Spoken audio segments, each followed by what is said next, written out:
بالمناسبة حتى التونسية هذه اللي حكيت لكم عليها يقولوا باللي قيس سعيد ضغط عليهم قال لهم كون ما تطلبوهاش راني نخفف العلاقات معكم وممكن نعاود نتوجه للمغرب يعني.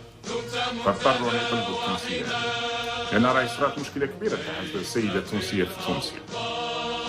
هناك غضب شعبي كبير في تونس مش عليها لأنها هذه هي بالذات كشخص، ولكن شعروا بأن هناك حجرة للتوانسة، وهذه حقيقة لأن العصابة في الجزائر تعامل مع التوانسة كما تعامل مع الجزائريين.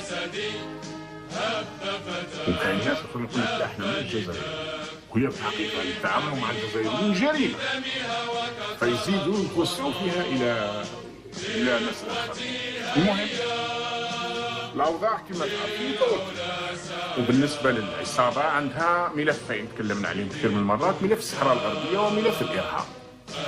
ملف الإرهاب راه مازال شادين به شوية الإليت، هاو كل أسبوع بلك اليوم والأربعاء أكيد يعودوا يخرجوا لنا ولد المختار ولا ولد سيدي علي ولا ولد باهم والله اللي حكموه وجا قدم سلاحه في أضرار أو في عين صالح ويخرج في التلفزيون ويكمل الفيلم الذي لا ينتهي منذ 34 أو 33 عام.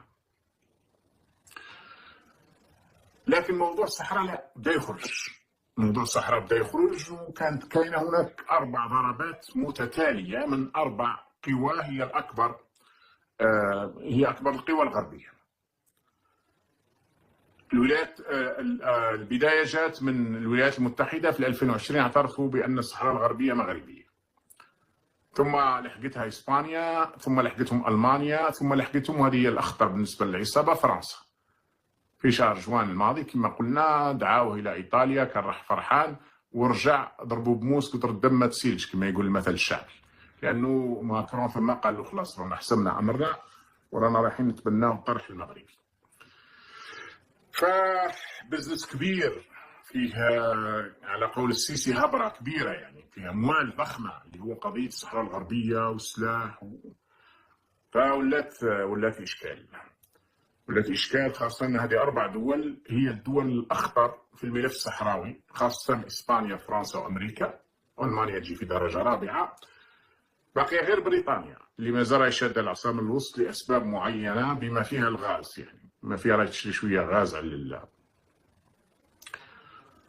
لكن لا أستبعد أن حتى بريطانيا تغير موقفها، يعني لأن بريطانيا في الغالب هي في كثير من الملفات تتبع الولايات المتحدة يعني. إذن ولا هذا إشكال كبير، والمشكل أنه لازم لك أيضا موريتانيا عندها الموقف صحيح، موريتانيا ما زال ما راحتش إلى اعتبار أن الصحراء الغربية مغربية، لكنها مش بعيدة على اتخاذ هذا القرار، خاصة بالتدخل الإماراتي القوي جدا في موريتانيا. الإمارات متدخلة في موريتانيا بشكل أنها كما كانت في الجزائر في قبل 2019. يعني كاين واحد الأشخاص موريتانيين إماراتيين داخل موريتانيا